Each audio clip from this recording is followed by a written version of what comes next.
आणि त्याचनंतर या साईडला जो काउंटर होते ते बरेचसे काउंटर होते, पुस्तकांचे काउंटर होते. नवीन आता जे ट्रेंडिंग चालू आहे बाबासाहेबांचे सगळे तिकडे कस्टमाइज केले जात होते टी शर्ट, तुम्हाला कुठल्या वस्तू तसे बाबासाहेब तिकडे कस्टमाइज करून ते देत होते तुमच्या आवडणाऱ्या वस्तू. आणि दुसऱ्या साईडला इकडे पुस्तकांचा संग्रह तुम्हाला दिसत असेल. प्रत्येक पुस्तक तुम्हाला इथे भेटणार होतं. आणि पुढे आम्ही बाहेर आलो, टेंटमधून बाहेर आल्यानंतर हा जो महाराष्ट्रातूनच नाही तर पूर्ण भारतभरातून बाबासाहेबांचा हा जो समूह तुम्हाला इथे दिसत आहे जमा झालेला, तो समूह या ठिकाणी इथे विसावत होता. आणि तुम्हाला एक गोष्ट अजून इथे सांगावीशी वाटते, इथे ज्या महिला बसलेल्या आहेत, महिला वर्ग, प्रत्येक लेडीज तुम्हाला बिना पुस्तकाची इथे दिसणार नाही. आणि इथे तुम्ही जर बघितलं तर जास्तीत जास्त हा बाबासाहेबांचा जो जनसमुदाय आहे तो तुम्हाला पुस्तकांमध्ये हरवलेला दिसेल. अशी कुठलीही व्यक्ती दिसणार नाही की त्या व्यक्तीच्या हातात तुम्हाला बाबासाहेबांचं एखादं तरी पुस्तक दिसणार म्हणजे दिसणारच. इथे बसलेला हा जो जनसमुदाय आहे, हा प्रत्येक समुदाय हा बाबासाहेबांच्या विचारासाठी इथे आज आलेला होता. आणि अशी म्हणजे तुम्ही आता इथेही बघत असाल, इथे या सगळ्या लोकांनी, ज्या गावाकडून बायका आले होते त्यांनीसुद्धा पुस्तकं, एक पुस्तकं नाही तर 4-4, 5-5 पुस्तकं त्यांच्या पिशव्यांमध्ये ठेवलेली होती. प्रत्येक ठिकाणी तुम्हाला पुस्तकं दिसतील. बाबासाहेबांची पुस्तकं होती, बाबासाहेबांचे फोटोज होते. सगळ्या ठिकाणी हा जो माझा जनसमुदाय एवढा दुरून येतो, काहीही विचार न करता की आपलं तिथे राहण्याची सोय असेल का, उठण्याची सोय असेल का, बसण्याची सोय असेल का, याचा कसलाही विचार न करता हा माझ्या ज्या माता भगिनी आहेत, जे माझे बांधव आहेत, हे सगळे या ठिकाणी येतात. ते फक्त आणि फक्त बाबासाहेबांना अभिवादन करण्यासाठी. आणि त्याचबरोबरने साथ देतात त्यांचे महानगरपालिकेचे सफाई कर्मचारी, जे गावाकडून लोक आलेले असतात. त्यांचा जो काही कचरा तिकडे पडलेला असतो तो वेळेच्या वेळी तिथे साफ करून ती जागा स्वच्छ करण्याचं काम हे महानगरपालिकेचे आपले कार्यकारी करत असतात. आणि या ठिकाणी बघा, तुम्ही जिकडे बघाल तिकडे जशी सागराला भरती येते ना, तसा हा जनसमुदाय तुम्हाला इथे दिसत होता. प्रत्येक ठिकाणी येणारा रस्ता, जाणारा रस्ता, सगळीकडे आपले अनुयायी दिसत होते. आणि आता आम्ही निघालो होतो परत आमच्या काउंटरकडे, कारण आम्हाला तिकडे जाऊन अजून थोडं काम होतं, कारण अजून तिथे बिस्किट आणि चहाचा वाटप करायचा होता. त्यामुळे आम्ही निघालो होतो आता परत संजू भाऊच्या काउंटरकडे. तर चला आता जाऊया तिकडे डायरेक्ट. आणि इकडे बघा, खरंच एवढी गर्दी होती ना की समजत नव्हतं काय करावं आणि काय नाही. एवढा ओसंडून हा जनसागर इथे जमा झाला होता. वृक्षांताचे आबा पण येणार आहेत.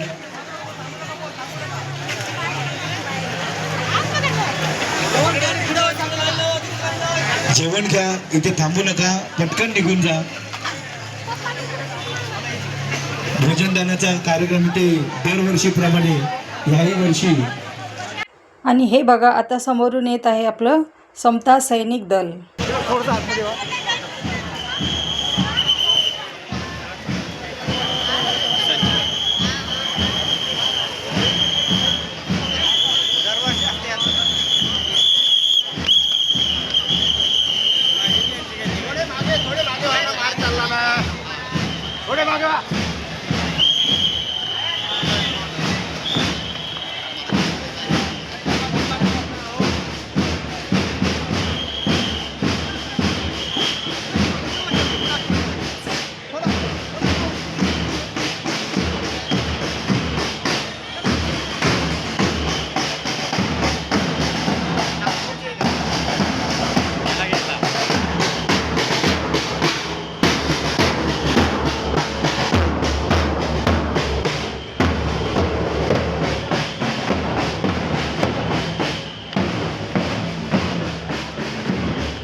वडापाव. 12 वाजल्यापासून चालू केले. त्यानंतर मग आम्ही बिस्किट आणि चहाचं वाटप केलं आहे. यातही 32,000च्या पलीकडे संख्या गेलेली आहे आत्तापर्यंत.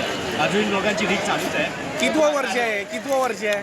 आमचं 15 वर्ष सलग 15 वर्ष झाले. 15 वर्षापासून ही सेवा चालू आहे. हे कसं मॅनेज करता तुम्ही? लोकवर्गणीतील लोकगीत आणि आमचे जेवढेही सदस्य आहेत मंडळातले ते स्वतःच्या ऐपतीने ज्यांना जेवढं होत असेल त्याप्रमाणे देतात.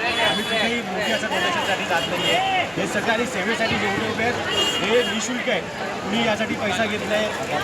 आपल्या मेहनतीने उभे आहेत आणि या सगळ्यात मोठा हात म्हणजे आमच्या संस्थेचे अध्यक्ष आहेत आयुष्यमान सतीश थोरात, आधार एकता सामाजिक संस्था.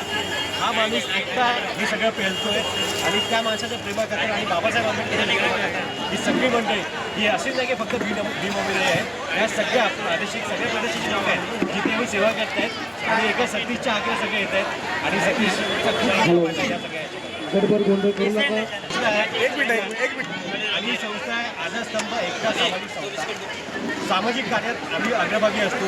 या भागात जेवढेही फेरीवाले आहेत त्यांच्या काही समस्या असतील त्यासाठी आमची संस्था विशेष करून सदस्य थोरात हे झटत असतात आणि त्यांना न्याय मिळवून देण्याचा प्रयत्न करतात. आणि ही जी काही आयोजन करते हे नियोजन त्याचं प्रत्येक सलग 15 वर्ष मला कार्यक्रम करणं शक्य नाही आहे. पण आणि मदतीचे महिला वर्ग आहेत जे आवर्जून उभे राहतात आणि या कार्यक्रमात मदत करतात. या सगळ्यांचा आमच्या माध्यमातून धन्यवाद करतो. धन्यवाद. खरंच ही एक वाखाणण्याजोगी गोष्ट आहे की तुम्ही 5,000 लोकांना वडापाव दिले. म्हणजे आज 5,000 लोकांच्या जी भूक होती ती अर्धी भूक तुम्ही शमवलेली आहे. आणि हे मोठं कार्य आहे कारण दानात दान, अन्नदान हे सर्वात मोठं दान आहे. आणि तुमच्यासारख्या अशा दात्यांमुळेच हे आपले भीमानुयायी इतक्या लांब दुर्गम भागातून गोरगरीब सरळ येतात बाबासाहेबांना अभिवादन. आणि खरंच सांगतो हे तुम्ही केलेलं कार्य हे डॉक्टर बाबासाहेब आंबेडकरांना एक वेगळ्या पद्धतीचं अभिवादन आहे. अजून सतीशजी तुम्ही काय बोलाल? काय नाही, माझी सहकार्य मंडळीने एवढे वर्ष माझ्यावर साथ दिला आहे. आज माझी बायपास सर्जरी होऊन सुद्धा मला एवढं प्रश्न उभं केलं की हे कार्यक्रम झालाच पाहिजे, सलग चालला पाहिजे. त्यामुळे मी माझ्या मंडळांना हात जोडून धन्यवाद. सतीशजी बघा, चांगलं जो काम करतो ना तर तो कितीही खड्ड्यात असू दे तो वर येणारच. आणि आज तुम्ही बायपास तुमची सर्जरी झाली, ओपन हार्ट झाले, पण तुम्ही बिस्किटाचे बॉक्स घेऊन कुठून येत होतात, तुम्हाला काही त्रास नाही होत.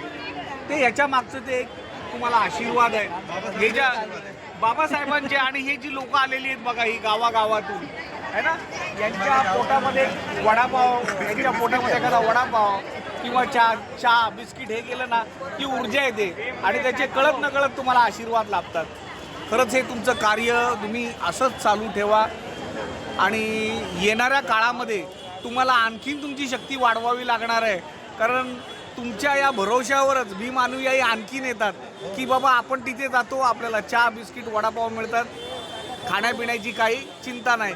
कारण तुमच्यासारखेच आणखीन काही बांधव शिवाजी पार्क किंवा आता इथे बाजूला बघा पाणी वाटप करतायत, तर अशी सर्व लोक करतायत आणि हे फार महत्त्वाचं काम आहे.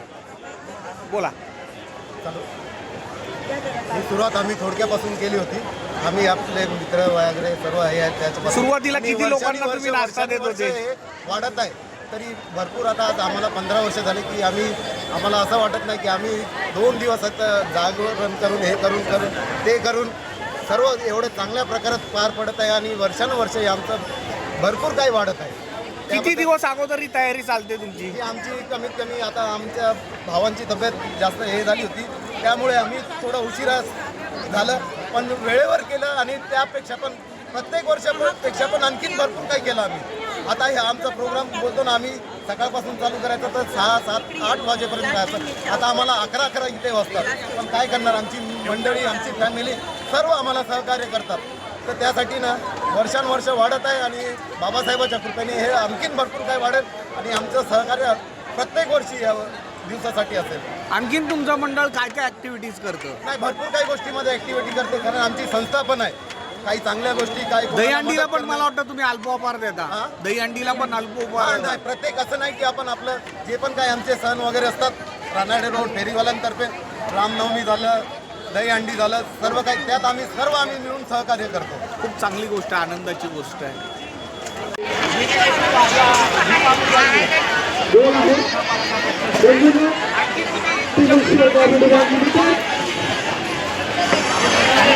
त्यांच्या वतीने या ठिकाणी पाण्याचं वाटप सकाळी 11 वाजल्यापासून चालू झालेलं आहे. जय भीम जय भीम आणि गेली जय भीम 8 तास या ठिकाणी पाणी वाटप चालू आहे. या पाण्याचा आपण यूट्यूब चॅनल आहे. मी तुम्हाला लिंक पाठवतो.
धंदा करून एवढा मोठा उपक्रम राबवताय.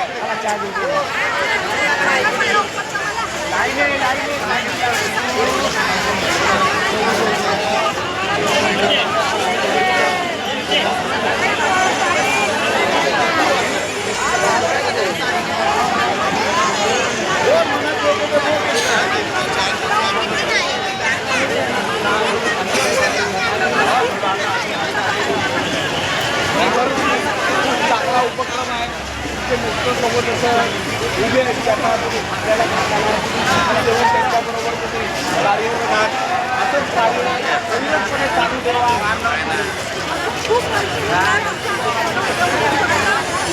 ते तुम्हाला सांगतो हे चालू ठेवा. त्याची तुम्हाला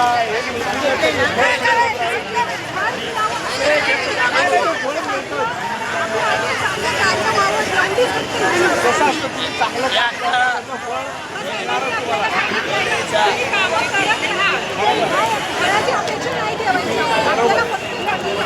बरोबर अगदी बरोबर.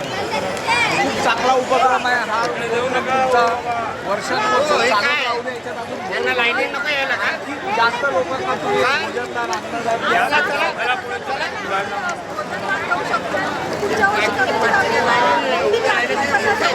होईल होईल. खूप चांगला उपक्रम आहे तुमचं. लोकनेत्यांची विचारण्याला तुम्ही तुमची माहिती शेअर केली त्याबद्दल तुमचे धन्यवाद, आभार. नमो बुद्धाय. जय भीम. संध्याकाळचे 7:30 वाजले होते आणि तुम्हाला दिसत असेल इथे गर्दी ही कंटिन्यू तशीच होती जशी सकाळपासून होती. जेवढी संख्या येणारी होती तेवढीच संख्या ही घरी जाणारी होती. येणारी संख्या पण ती तेवढीच दिसत होती आणि हे असंच चालू असणार आहे 6 तारखेला पण आणि 7 तारखेला पण.